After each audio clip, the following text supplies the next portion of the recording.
لملم جراحك يا فطن، لملم جراحك واقتطع مما تبقى من زمن مساحة لموقف يكفيك شر الزلزلة.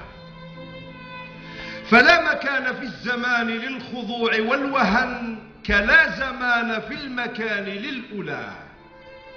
وافطم فأم المهزلة حكاية البطولة المؤجلة، إلى غد بلا ولا تحين مرجلة.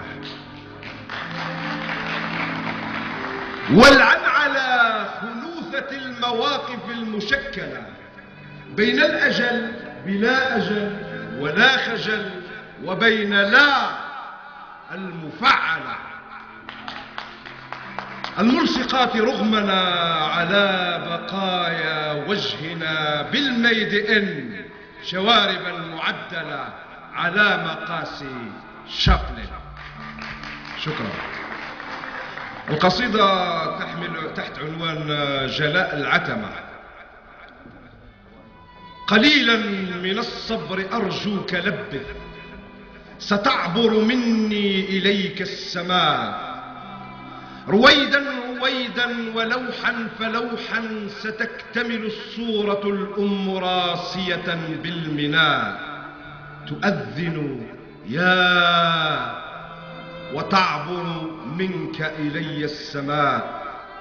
رذاذ من النور ينصب يحدو الفراش الذي بث في الأرض صوب الرجاء، إلى حيث لا ضحو لا جوع لا ظمأ لا عراء.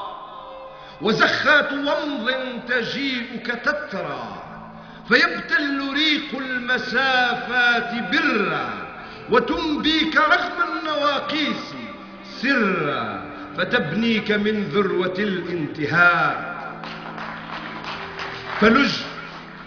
فلج سيدي لجة المتقارب، لج ساجدا وقل حطة جاءك العفو جاء.